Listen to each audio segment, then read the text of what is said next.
নমস্কার বন্ধুরা, অভিনব চৈতেশ ব্লগে তোমাদের সবাইকে আবার একবার স্বাগত জানিয়ে আজকে নতুন আরেকটা ব্লগ শুরু করছি। আজকে 29শে ডিসেম্বর রবিবার। ঘড়িতে সময়টা ওই হবে সকাল 7টা থেকে 7:15-20 বা 7:30। আসলে আজকে গতকালকে ভীষণ টায়ার্ড ছিলাম, সারাদিনের ধকল, ভোরবেলা ট্রেন থেকে নামা, তারপর সারাটা দিন হই হই করেই কেটে গেছিলো। তারপর স্নান খাওয়া সেরে লম্বা ঘুম দিয়েছিলাম সকলে দুপুরে।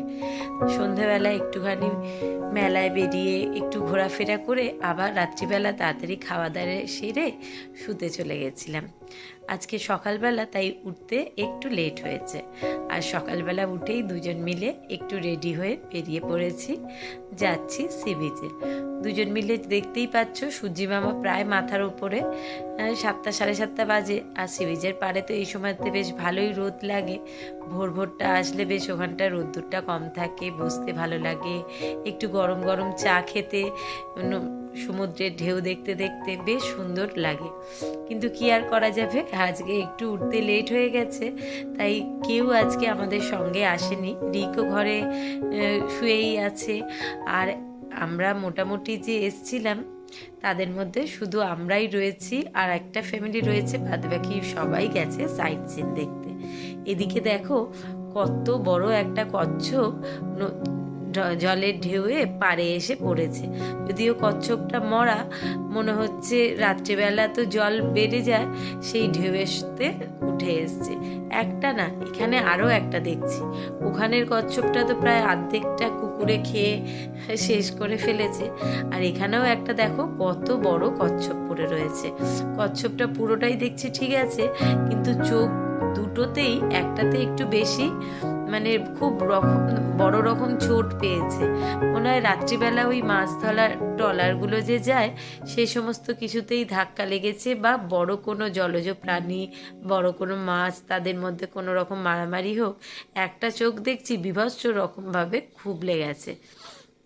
তো যাই হোক, এরকম পাড়ে পড়ে থাকতে দেখে হাঁটতে হাঁটতে এগোচ্ছি, কোথাও একটু ছাওয়া দেখে বসবো, কারণ রোদ্দুরটা তো বেশ লাগছে মুখের মধ্যে। ওরমভাবে রোদ্দুরের মধ্যে বসতে একটু অস্বস্তি লাগে, আর ঠান্ডা তো পুরীতে কোনো দিনই তেমনভাবে লাগে না। যদিও ভোরের দিকটা আর রাত্রিবেলার দিকটা অল্প বিস্তর লাগলেও অন্য সময় তো আমাদের তেমন ঠান্ডা লাগে না। তো একটা ছাওয়া মতো জায়গা দেখে দুজনে বসে পড়েছিলাম চা খাবো বলে, আর সেই সময়তেই যাচ্ছে দেখি মদনমোহন, আর সেই সঙ্গে গরম সিঙ্গারা। মদনমোহন এখন আর খেলাম না, গরম সিঙ্গারা নিয়ে নিয়েছি। চা সিঙ্গারা খেয়ে হোটেলে ফিরবো। কিন্তু এই সি বিচের পাড়ে মদনমোহন, ছানাপোড়া, ছানার গজা, এই সমস্ত মিষ্টিগুলো আমার ভারী ভারী পছন্দের।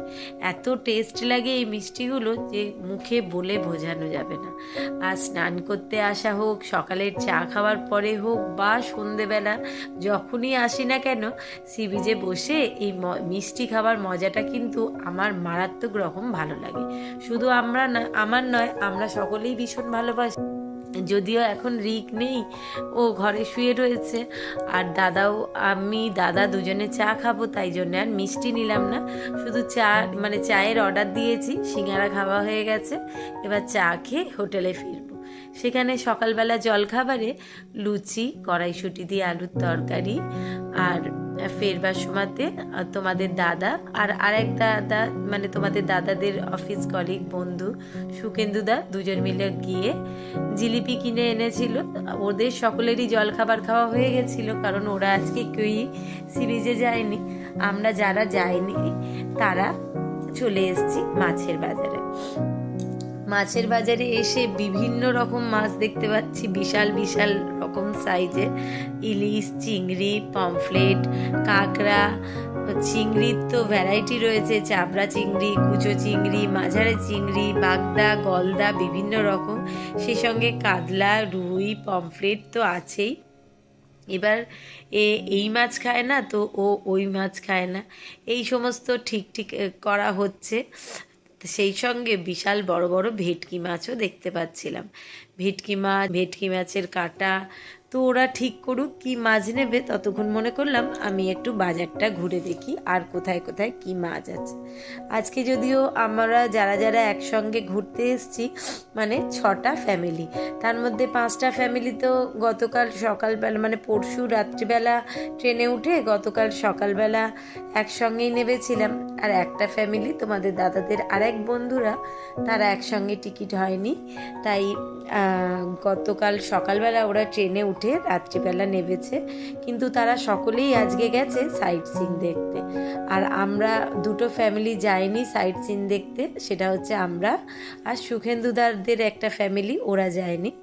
আর যে বললাম 6টা ফ্যামিলি এসছি তার মধ্যে মানসদা সিঙ্গেল এসছে।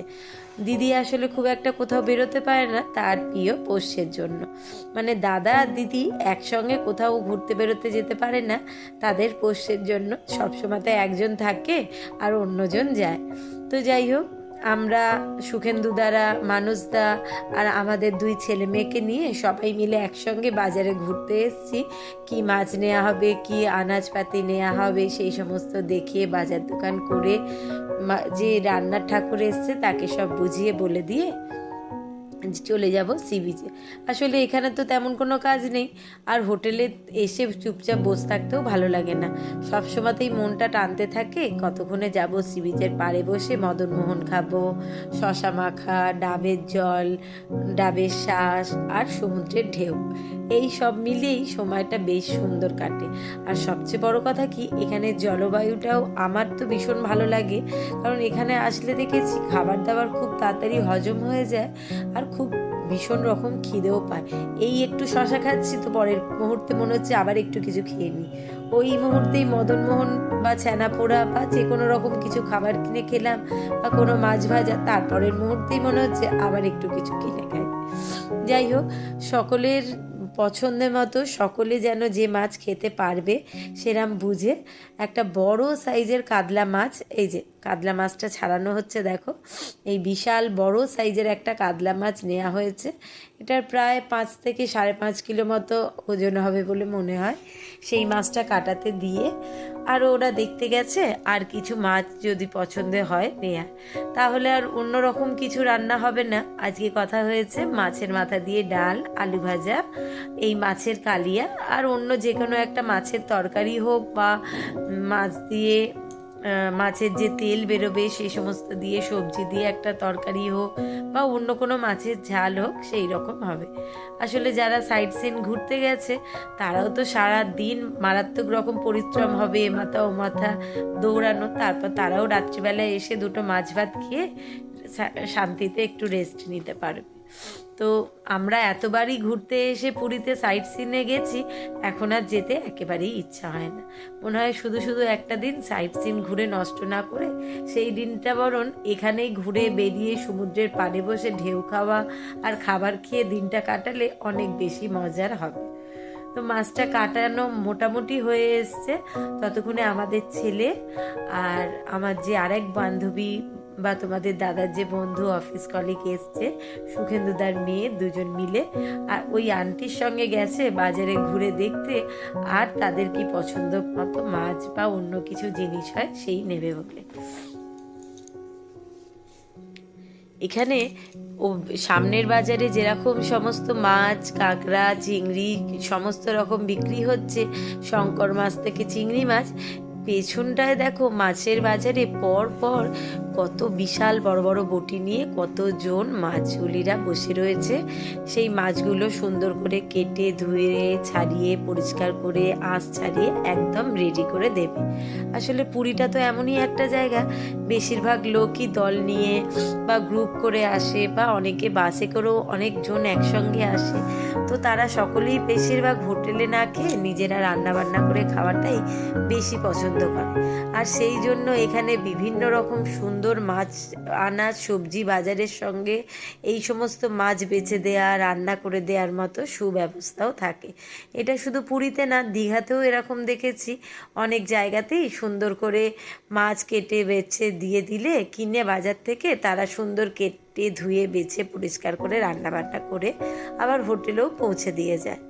যাই হোক, আমাদের মাছ নেওয়া হয়ে গেছে। এখান থেকে যা যা কাঁচা বাজার নেওয়ার ছিল সেগুলো নিয়ে চলো এবার হোটেলে ফেরা যাক। হোটেলে ফিরে সমস্ত কিছু বাজারের জিনিসপত্র রেখে নিজেরা একদম ড্রেস চেঞ্জ করে চলে এসেছি সি বিচে। দেখতেই পাচ্ছ আমি আমার দলটাকে নিয়ে, ওই যে সুখেন্দুদার ওয়াইফ টলি, আগের দিনই ওর সঙ্গে তোমাদের আলাপ করিয়েছি, আর সামনে বসেই রয়েছে রাই সুন্দরী, আর তোমাদের দাদা আর আমি 4-5 জন মিলে চলে এসেছি সি বিচে। কিন্তু মানসদা সুখেন্দুদা এখনও এসে পৌঁছায়নি বলে ওদের জন্য ওয়েট করছি। তো ওদের জন্য ওয়েট করতে করতে বসে বসে আমাদের মিষ্টি, ডাব, শশা টুকটাক করে অনেক খাবার খাওয়া হয়ে গেছে।